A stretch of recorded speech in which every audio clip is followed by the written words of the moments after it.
content, you want to double check, make sure everything is right. Heading structure, this is an H2. Cheers. Look, if you're watching this, I know you want to know how to write a blog post. Maybe you're a creator who's trying to build an audience online and you want to do it through blogging, or you're a business owner who wants to drive more traffic to their website organically through Google and other search engines, or you're a marketer working at a company and you're trying to drive more leads to your company's website or more sales.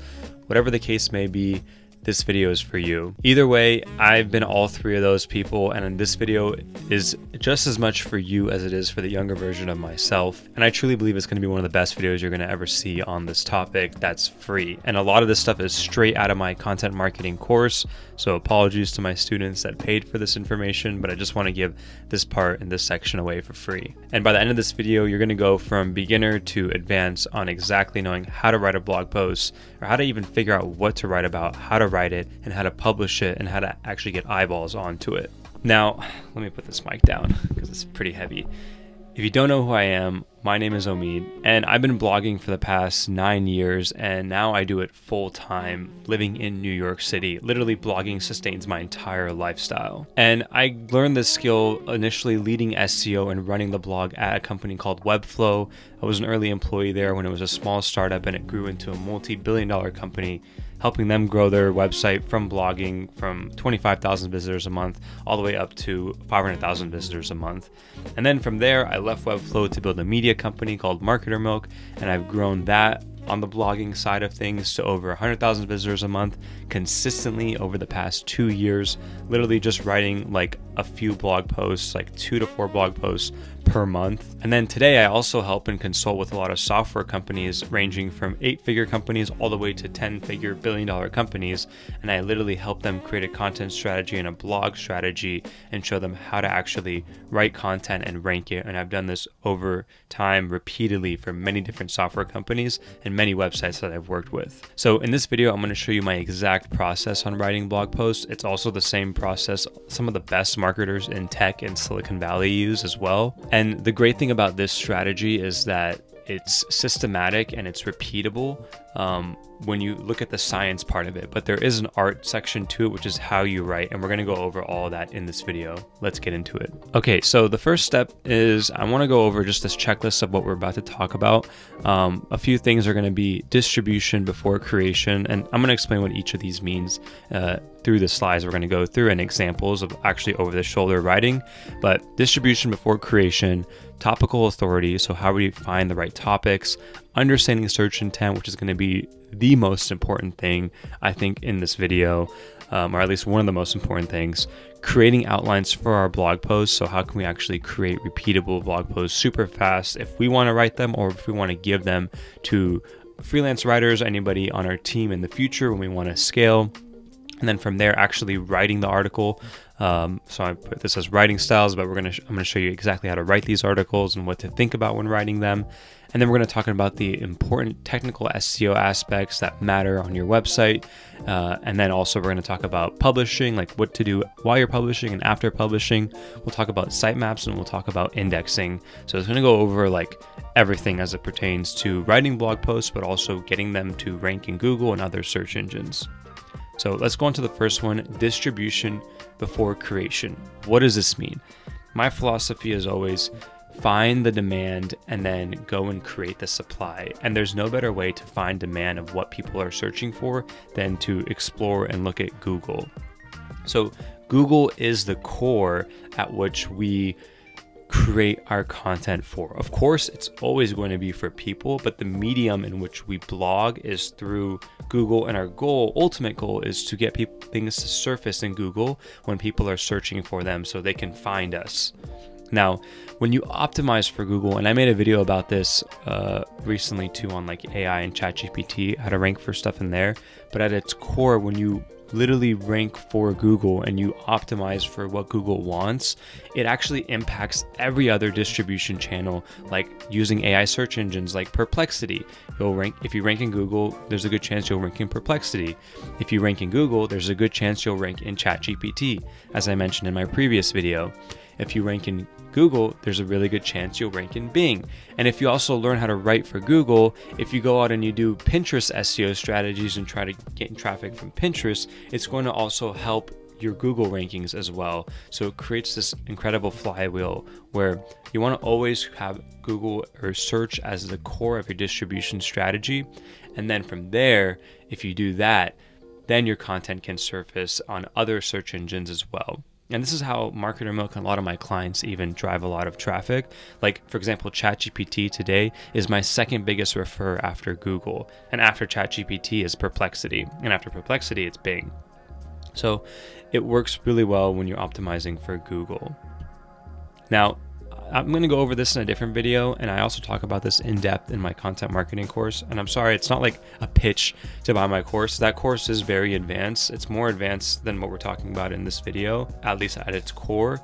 And it's designed more for like big media companies and software companies. But I wanted to include this here. Maybe you want to take a screenshot of this just to have. I'll talk more about these things in the other slides that's like going to be integrated.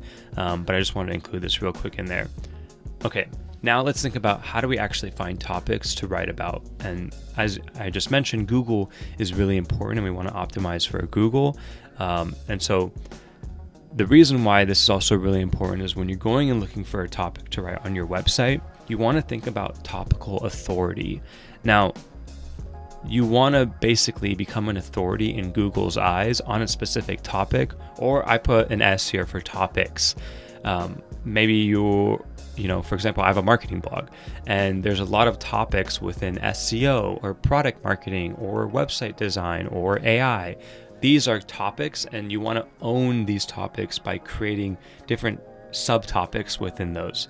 So this is what I tell everybody when they're first starting a blog, or they have a website, like a business website, and there's a blog section and they're trying to bring website visitors through their blog, is start with 3 blog posts.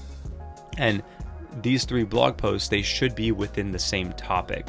So I'm going to show you what we're going to do in this video and in the next slides. But basically, there's actually 3 formats of blog posts that are my favorite to go after. These are how-to style articles. So these are like when you're actually teaching something, and you can teach something by actually showing a product in that how-to guide. Then there's listicle posts. So these are like 10 best, X pieces of software to try out, or 30 incredible website designs, or they're just listicles where they're listing out items of, a list essentially. And then there's these review and comparison posts. So if, somebody might look up like Notion review. If you're in the productivity niche, you might write a review on Notion. If you're in, say, the niche of, creating, like helping people raise puppies, you might review like certain types of dog food, or certain types of leashes or something like that. Or you might even take different types of dog food and compare them against each other. So if I go back to the productivity example of Notion review, there might be like another productivity tool like Asana. So you might actually go after a keyword like Notion versus Asana. Now, the whole thing is to have the same topic. And this is going to make a lot more sense when I show you the topic that I'm going to be going after. And so how do you actually also find the right topics? Well, at its core, it's something that you obviously know about. I know that you have a specific topic in mind, of something that you want to teach or you want to talk about, whether, it could be in anything. It can be in tech, it can be in spirituality, it can be in e-commerce, it can be in real estate, it can be in whatever the topic is. I know that you know that topic. And we're going to use a combination of different things to uncover topics and kind of prioritize what topics and keywords to go after. Now, I know there's a handful of paid tools out there, but I'm going to show you the free stuff because I want you to do all this stuff without having to pay for tools at first, because that's the foundational knowledge. And then you can use tools in the future to kind of help accelerate your research process. So we're going to use a combination of things like Google Autocomplete. We're going to use Google Trends. We're going to use Google Keyword Planner, which is actually a tool for running Google ads, and that tells us competition and, a potential range of how many searches something has. Then there's also a free Chrome extension called Keywords Everywhere that you can check out that can also help you with keyword ideas straight in Google search. And then there's some paid options like Ahrefs and Key Search, which are two of my favorite tools. I'm not going to go too in depth in them in this video, but I'm going to go over kind of the free stuff as we figure out what topic we want to write in this video. Now, the topic that I'm going after is AI marketing. And so remember when I said 3 different blog posts? So I actually already have a blog post. It's a listicle style blog post that ranks number 1 for AI marketing tools. And this is a screenshot of it. It's the 25 best AI marketing tools. And I also have a blog post of reviewing an AI marketing tool, one of my favorite ones, Gumloop. And so I have an article. If you look up Gumloop review, it comes up number 1, and I talk about that. And now what I want to do is I want to create an how-to article, and we're going to figure this one out together. So staying in the topic of AI marketing, I have something around a listicle of tools. I have a review of actually one of those tools, and now I want to create a how-to guide on how to do something within AI and marketing. Okay, so going back to finding the right topics, the first one is going to be Google Autocomplete. So let's go to Google. Okay, in Google, I'm going to open up an incognito window, and I recommend you do this as well because you want autocomplete to show results of things that aren't based off of your past search history. So in this case, I want to write a how-to article. So I'm going to look up how to space, and here is where you have to get creative if you're not using something like Ahrefs. Let me just show you like an example of if I were to go into Ahrefs. So for example, this is my Ahrefs dashboard. If I go to Keywords Explorer and I type in, say, AI, and I go to matching terms here, and then I go to include and I add in any word and I say how to, and I hit apply and show results, I can see things related to AI now, like how to turn off Meta AI, how to get rid of Snapchat AI, how to turn off Google AI. Some of these things don't really apply to me, so I have to like kind of go through and figure out what topics are related to this. But a lot of times this is where your own intuition based off of a certain topic is going to come. For example, I know that for me right now, Ahrefs is not the best option, except if I know in AI, in the how-to space, there is a lot of like automation that I can teach. So instead of typing AI, I can do automation with this same how-to filter, and now I can see more things like how to use marketing automation, how to do YouTube automation, how to start YouTube automation. So there's a lot more ideas here. But the thing with using a tool like Ahrefs or any keyword research tool is that if you're searching this and you're doing this strategy, there's a good chance, if you're a company, for example, there's a good chance your competitors are doing the exact same thing. And if you're a small blog, you want to start off finding hidden gems that your competitors or other people aren't thinking about. Every YouTuber, every SEO blogging guru automatically opens up Ahrefs or SEMrush or some other keyword research tool and starts telling you to do keyword research that way. But it's not my philosophy on if I were to start a blog from scratch on how to actually find the right keywords that other people aren't going after. Now, I've talked about this strategy before in my newsletter, marketermilk.com/newsletter. It's a free newsletter that curates all the best marketing content out there. And I also talk about my own insights within marketing. So this comes straight out of one of those things that I've showed in the newsletter. If you want to subscribe, it's free. But going back to Google Autocomplete, essentially what I'm going to do is I'm going to type in how to automate space, and then you can see I have a bunch of different things that come up. Now, I can say emails, but that's not something I'm really that interested in. Let's say a big thing in automation are tasks. So I can do how to auto and tasks space, and I can scroll through how to automate tasks in Excel, Windows, Python, Linux. Now I can just keep typing in different letters of combinations and just see what comes up. As you can see, I'm just typing in random stuff. Now this is an interesting one. When I type in the W, how to automate tasks with ChatGPT with AI. These two are really powerful ones, especially for the topic that I'm going after of AI marketing. Now, how do I know which one to go after and which one is a good keyword? So let's go ahead and make note of these. Okay, and let's just start searching them. So how to automate tasks with ChatGPT. Now, before I show you these search results, let's actually go back to our next thing in our slide. And this is understanding search intent. Now, when you find a topic or a couple keywords that you want to potentially go after, what you need to understand when you're going to write your article is search intent. And this is the number one most important ranking factor for Google. And it's something I see so many marketers that don't understand SEO or blogging get wrong.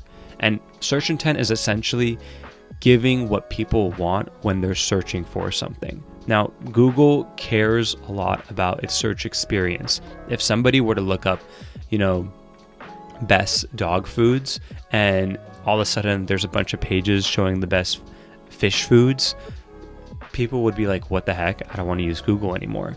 And so Google has to know what types of content actually relate to the best dog foods. And then it has to also know, do people want, an Amazon link that shows a bunch of dog food? Do they want a link to Petco? Or do they want a link to a small blogger basically reviewing a bunch of dog food? This is where search intent comes into play, and trying to figure out what Google and what type of web page Google actually wants for a given topic. So it's all about matching demand with the right supply. And this is where you can find hidden gaps with opportunities, because sometimes certain keywords, if you search them, you might see that some things that come up are blog posts, some of them are landing pages, and it might not be clear as to what the exact search intent is. And at that point, you can also ask ChatGPT, what is the intent behind this keyword? So if we go back to our how to automate tasks with ChatGPT, if I scroll down, I can see there's a page from Zapier, which if I open in a new tab, we can see it's a blog post. If I see there's Reddit, which I'm just going to ignore that one. If I look at this one from OpenAI, it's an article, so another blog post. If I look at this one from Magical, it's also a blog post. And if I look at this one from Airbyte, if I click into it, it's also a blog post.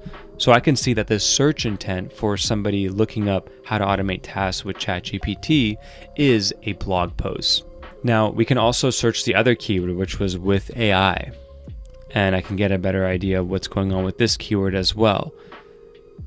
Another blog post, another blog post, blog post, blog post. Now, this is an interesting one, even though they're all blog posts, in that when I look up how to automate tasks with AI, the first article that's ranking organically is from ClickUp, and it's a how-to article. But if you just saw, one of the ones further down is actually a listicle article. And as you can see, in this case, if we were to go after this keyword, we don't want to write a listicle article and be down here. We want to write what the top two positions are, which are how-to articles. Now, again, how do we know which one to go after? How to automate tasks with AI, or how to automate tasks with ChatGPT? Now, this is where Google Trends and Google Keyword Planner comes into play. Okay, the next thing we're going to do is go into Google Trends, and I'm going to search in how to automate tasks with AI, and I'm also going to do how to automate tasks with ChatGPT. So this is coming in a case where we have two different keywords, but we don't really know exactly which one to go after. Now, when I type these two in, I'm just going to do this to the past 5 years, and I'm going to see, in this case, these are two very low search keywords, in that both of these, they're not showing that much action going on, essentially. If anything, the one with AI is showing more action going on. So I'm actually going to be, now in my head, I'm thinking more, probably want to go after the one about AI. But I want to double check this, and I want to actually use Google Keyword Planner to get more information about these two different keywords. Okay, in Google Keyword Planner, I want to go to Get Search Volume and Forecast, and I want to type in our keywords, how to automate tasks with AI and how to automate tasks with ChatGPT, and I'm going to separate them with a comma, and I'll hit Get Started. And now here we can start to see within Google Keyword Planner what is going on. So here we have the average monthly searches being 10 to 100. And then we also have things like competition high or competition low. Now this competition is based off of if you're actually paying and bidding on ads. So it's not necessarily the competition of what it is as it pertains to SEO. Now, one way that I like to see if whoever has targeted this keyword, if they're a great SEO and they really SEO optimize their article, is to actually go back in Google and search each of these one more time. So for example, if I go to the how to automate tasks with AI, what I want to look for when I look at one of these articles is, are any of the top ranking articles or any articles on the first page, are they actually specifically optimizing for how to automate tasks with AI exactly? And the key way that I know that they're doing this is if it's in their URL slug. So for example, if I go to ClickUp's article here, we can see the URL slug is essentially what's after this, their website and blog. It's everything that's after blog, and this is the URL slug. So the slug that they're going after is how to use AI to automate tasks. It's a variation of the keyword. It's not exactly the keyword. So there is some hope that, we can create an article that's targeting this exact keyword. But I want to also double check this with other ones. So for example, this second article here, the slug is find processes AI can automate, which is not how to automate tasks with AI. And given the fact that this article is ranking number 2 is a strong sign that, we can probably create an article that's targeting exactly this keyword. And if not get into number 1 spot, at least get into like the top 3 positions. And I can keep doing this. Like this one right here is AI productivity tools. It's not even anything close to how to automate tasks with AI. Same thing with all of these URL slugs. So I know that there's no real page on the first page of Google for this term that is optimizing specifically for this keyword. So this is what I mean about like these hidden gem keywords. Now we can do the same thing with the ChatGPT one as well. Oops. If I search that and I scroll down to the top articles, I can see Zapier's URL slug is automate ChatGPT. Still not specifically matching that intent, but they do have it in their title tag a little bit. If I also go and look at some other ones, as you can see, this article from OpenAI is just like random string of numbers. So I know that that's an easy one to outrank. If I go to this article right here, ChatGPT automations, again, another one, automate ChatGPT. A lot of these have been targeting the keyword automate ChatGPT, it looks like. And if I actually look up that keyword, we can see that, yeah, Zapier's article comes up. This Airbyte article also comes up again. If I go back to this one, I can see that there's actually no great article right now that's targeting the exact keyword, how to automate tasks with ChatGPT. And so this tells me that Google just has not found one like that. And if we actually go out and rewrite something like this, then we have a really good chance of ranking on the first page for this term, because we'll be one of the first articles that is actually optimizing around that keyword. Now, this is all granted if we write a great article, which we'll get into in the writing style one. Now, if we go back to the two options of how to automate tasks with AI or how to automate tasks with ChatGPT, I'm actually going to go with the how to automate tasks with ChatGPT. Even though the Google Trends data didn't show that much information, if any, compared to the AI one, when we did a Google search for both of these keywords, we saw that when we did how to automate tasks with AI, that the first ranking article was kind of just a slight variation of the keyword. Whereas when we looked at the how to automate tasks with ChatGPT, that there was actually no article on the first page that exactly optimized for that specific keyword. So it tells me it's more of a lower hanging fruit for us to go after that keyword. And also, if I just go back to Google in an incognito window, if I start typing in how to automate tasks with, we can see the first one was ChatGPT over the AI one. So I think this is actually a really good keyword to go after for this example. Okay, now that we know the keyword that we're going to go after, it's time to create our outline. And I'm going to do this. I'm actually going to link this blog outline template. This comes straight from my course, so I'm just giving it away for free. But it's how I go and approach every article. I create a draft. So what you can do is you can actually file and you can make a copy of this for yourself. And what I normally do is I delete this copy section and I put how to automate tasks with ChatGPT. Now, this might not be our final title, it's just the keyword we're going after, but I'm just going to have it as a working title right now. The URL slug is going to be the exact keyword followed with these dashes. How to automate tasks with ChatGPT. And there's some other things in here, which is mostly for like if you're on a big team. I'm not going to talk about them too much in here, but you can also have things like how to automate tasks with. This is just the target keyword. This is just stuff for, either if you're hiring a writer or you just want to have good project management.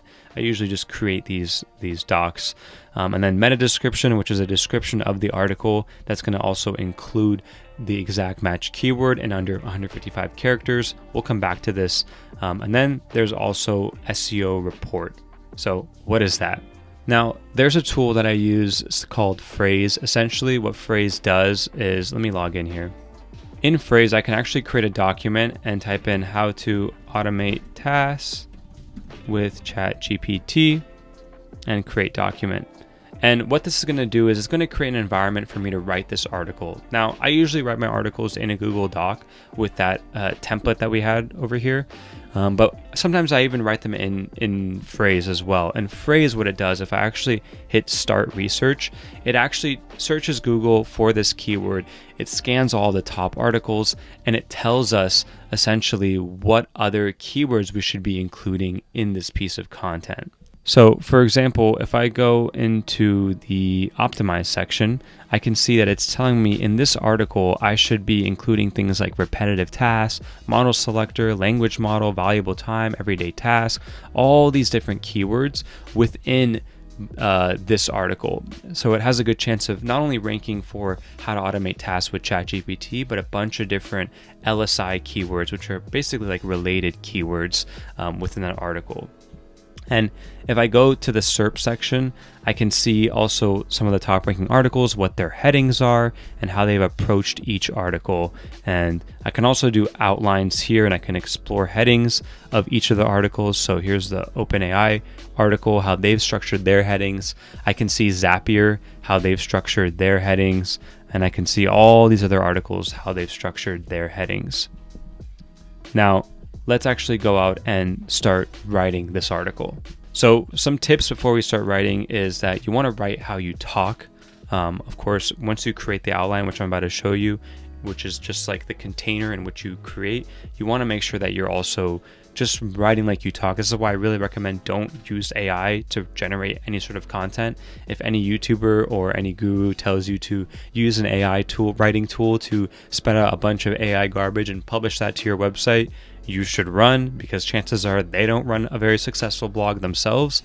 I personally never use AI to generate content and blindly publish it on my website, and I don't do it for my clients either. And clients that ask me to do it, I refuse, because I've seen multiple companies get burned by agencies that do this for them.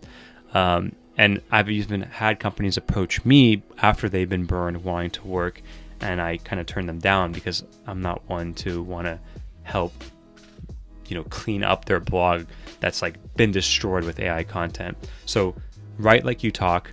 You can even record your voice and then use maybe an AI tool to transcribe what you talk into writing if you're a slow typer. But anyways, you just want your own ideas to come out onto the page.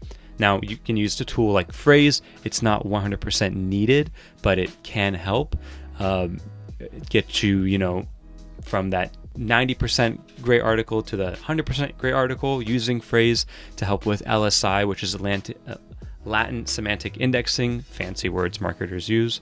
Keywords, which is basically just means related keywords to the core topic. And then when you're writing the article too, you want to link out to at least 3 external links, like linking out to different websites and resources. And you want to link out to at least 2 to 3 internal links, which are essentially you linking to your own website or pages on your own website. And you don't want to use stock photos and you also want to use alt text on images. We'll talk more about this as we're publishing. But just going back to the external links, a lot of people think that, you shouldn't be linking out to other websites because maybe they're going to go off of your website.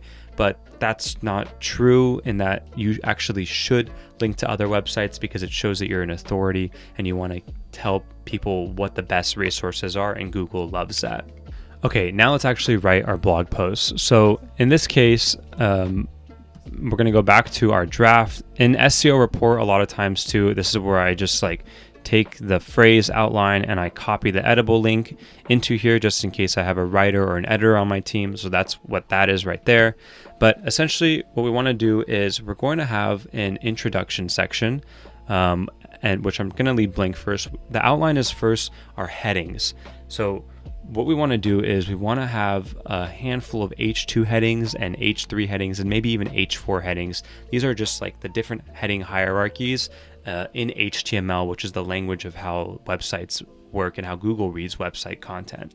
So for example, how to automate tasks with ChatGPT, we can go and look at what other people are doing for their headings.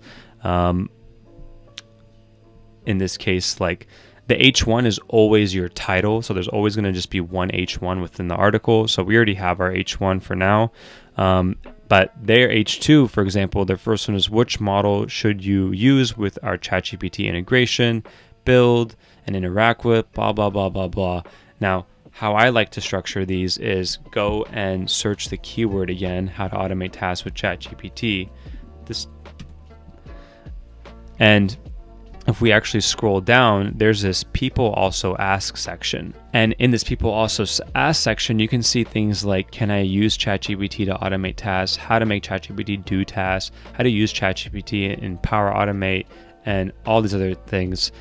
And so I actually use these generally as H2 headings. So I might actually take this first one, take that, and put that, paste it in, highlight it, go here and paste it as an H2 heading.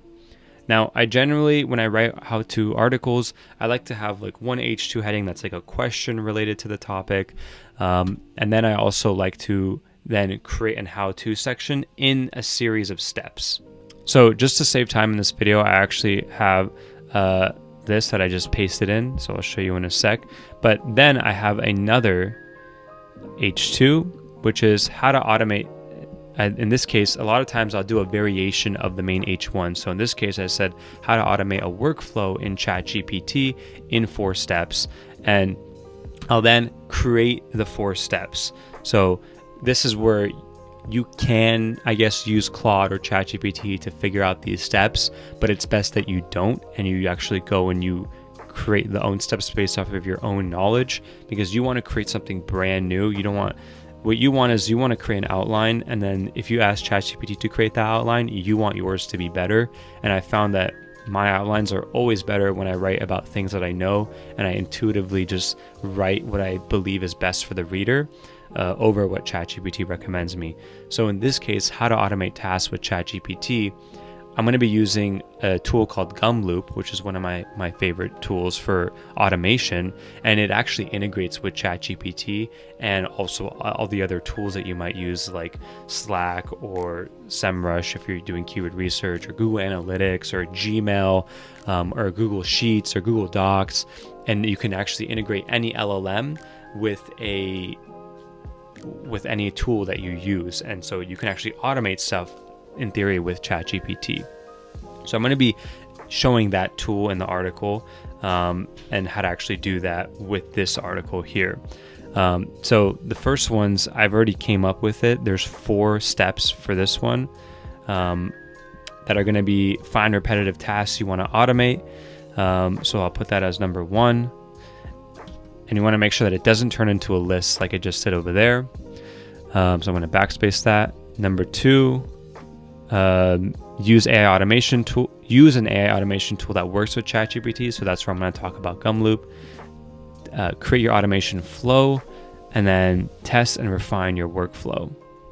And I'm going to take all of these, and I'm actually going to create them as H3 headings. So these are going to be smaller headings within our main section of how to automate tasks. So this H2 on its own mini section. This whole how-to is the entire how-to section.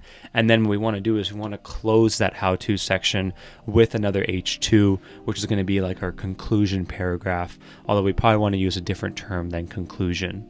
In this case, we might ask another question like, why automate tasks with ChatGPT? And I'll have this as the H2 to close it.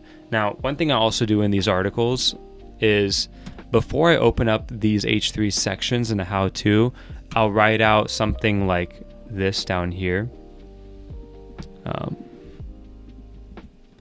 Here are 4 steps to automating tasks with ChatGPT, and then I will let these automatically turn into a list. And a lot of times this helps it pull into featured snippets or now AI overviews. So it's literally just all these H3s, but in a list format. So I'm going to take those that I had earlier, and it's going to be like that. And I'm going to say, all right, let's go over each step in depth. Now, this is pretty much our outline. And if you actually notice, I do this for almost every how-to article that I write. For example, if you look up like SEO blog writing or how to write SEO blog posts, which is actually the initial keyword I was going after, I'm right here about even HubSpot, which is crazy. But in that article, which many of this video is based off of this article, if you want to go check it out, I have this H2 section of how Google actually works. And then I have like a little H3, kind of a little summary under that one. I actually have another little section on what is SEO writing and ranking factors. And then I have the section on how to do the actual writing. So 8 steps to write SEO friendly blog posts. I have these sections, and this I'll show you in a sec of like what this looks like when I click all of these and it actually goes to each section in the article. That one kind of glitched for a sec, but it goes to each section in the article, which is like the table of contents. That's why I also like doing this. And I say, okay, let's dive deeper into each one. And then it goes through all of these as H3s. And some of these H3s might have a little subheading within them. And that's when you can add them as H4s. And here's an example of what I mean of like, in sometimes with featured snippets. When I wrote this article, it was from a couple years ago. So in the past, like it would pull into it like this, where it would be like, this is the H2 heading and these are all the H3 headings that get pulled. And then if I keep scrolling all the way down, we can see I have a conclusion here, which is an H2. So now all you have to do is essentially just go through each of these and start writing out the sections. And I actually end up usually writing the introduction at the very end. And the introduction, how I like to think about this is I either have something that's like a shock factor or something that right away establishes authority, or even authority of myself that I like, or even you should establish authority of like, hey, I know what I'm talking about, you should continue reading. Or you want to create a situation where you're actually validating that someone is on the right piece of content. For example, even in this video, if you go back to the very, very beginning of this video, I said, if you want to know how to write a blog post, like this is for you. I said something along those lines, basically validating that. And then I went in and talked about my own credibility, so why you should actually listen to what I have to say. And you want to take that same approach. So for example, in this one, I actually have this section called a lead, which in this thing, you can actually have a lead section, which is hook. And this is where I usually create my hook. So for this article, I had a little story where I said, you know, I was writing an article at my desk and a boss came and tapped my shoulder and said, you know, hey, we need to talk. This is actually a true story. This is when I was working at Webflow and I initially started running the blog, but I didn't really know what I was doing and things were not working. And so I kind of talked about that and basically it said this little story of like how then I turned it around and I bought a $700 content marketing course, which I actually did. And I bought a ton of courses when I was at Webflow. To then understanding how to actually do this stuff. And that kind of hooks the reader in like, hey, this isn't some AI piece of content. There's a human behind all of this. Same thing with like this article. This is another one. If you actually look up SaaS SEO, I believe I rank number 1 for this keyword right now. this one was simple. 2 years ago, I quit my job leading SEO and content marketing at Webflow.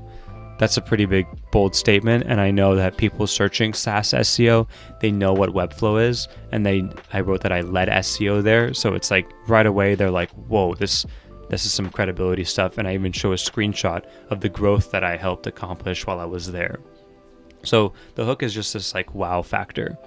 And you can also ask ChatGPT like, hey, can you give me some examples of the past copywriting framework, problem, agitate, solution? That's also another popular introduction format.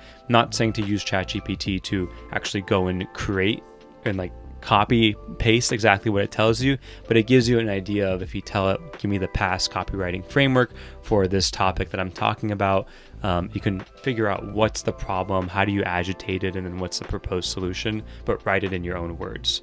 So now I'm gonna actually go out and write this article. Okay, so I've actually wrote the article and I wrote it within phrase here, but as you can see, I started off with learning how to automate tasks in ChatGPT will literally give you superhuman capabilities. And I went through and, I kept writing more human style with the introduction. I went through and I filled out that H2. And then I also started off the section of automating this.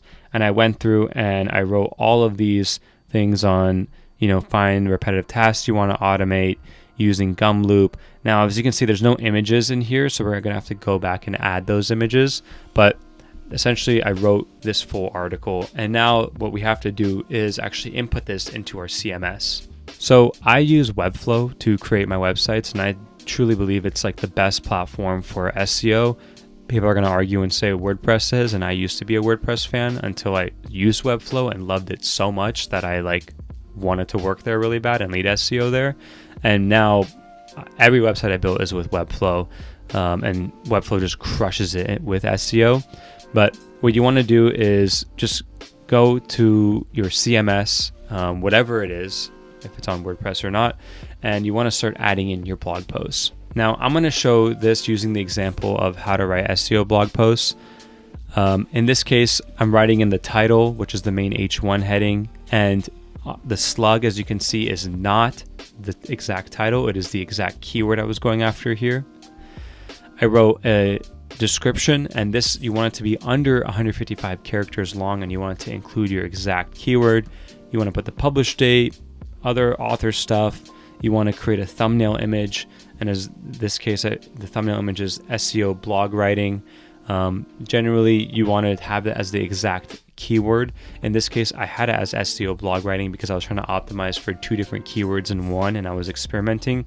And as you saw, when I did search SEO blog writing, the article did come up. And then you go through and you input the content. You want to double check, make sure everything is right. Heading structure, this is an H2, this one was an H3. You want to make sure your images, you actually have alt text. So in this case, I put SEO traffic growth graph. Alt text stands for just alternative text, and it's for accessibility purposes. If somebody is using a screen reader, they want to be able to go over an image and figure out, what it actually is. So as you can see, for everything, I do have a alt text set for all of my images that I have, as you can see. And then you just want to go through and make sure that, you're linking out to things properly. You're linking out to, if in this case, if we're doing the 3 blog posts, you're linking out to the other 2 blog posts in this one. And just make sure you're interlinking to other pages on your website to build that topical authority.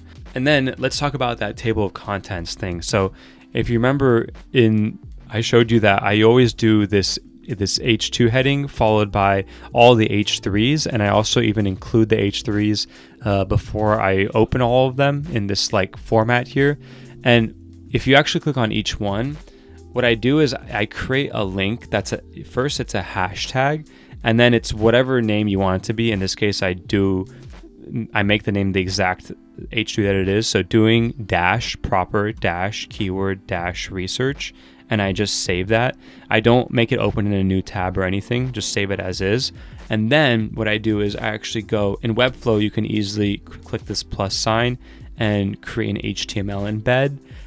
In almost any CMS, you can create a custom code embed, but you want to do this right above every H3 heading, and you want to copy this code here, this -a space name equals, and in parentheses, the exact wording that you had after the hashtag. So we had doing -proper -keyword -research, and you want to save.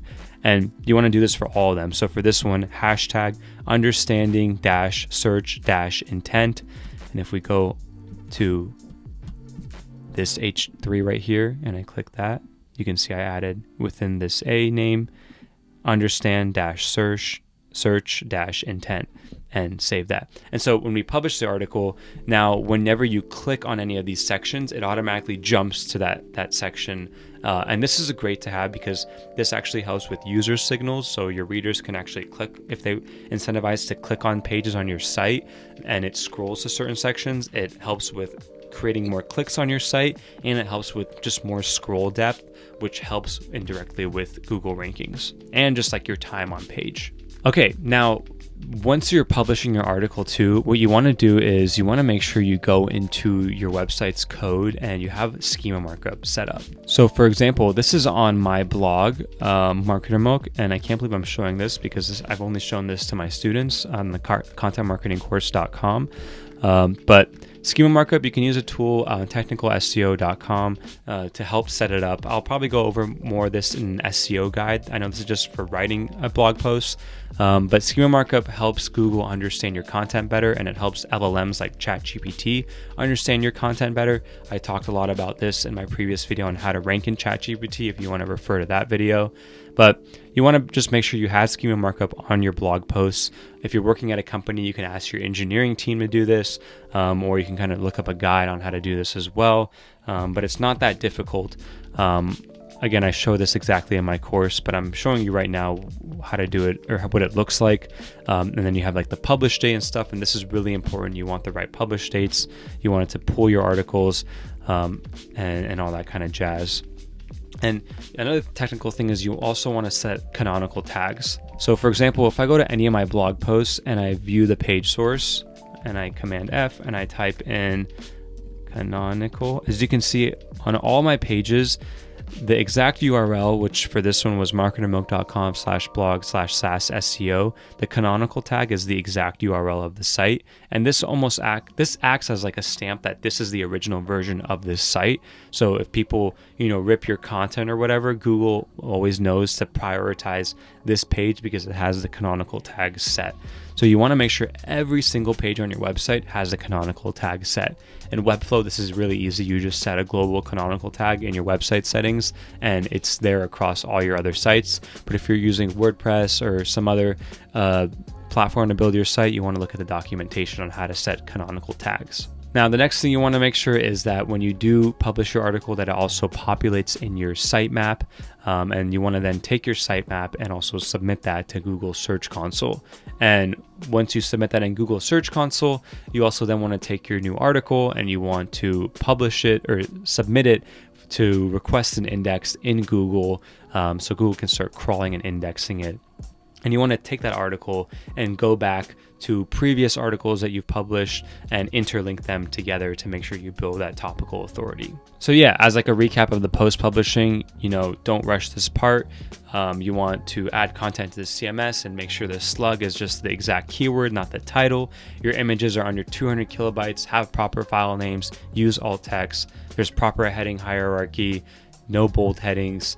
Make sure the thumbnail name is the exact keyword you're targeting. Once published, go and interlink that article with existing articles or pages on your site, resubmit your sitemap, request an index from Google Search Console, and then you're ready to go. Rinse and repeat this process. And this is exactly what I do for my clients, what I've been doing for Marketer Milk for the past 2.5, 3 years.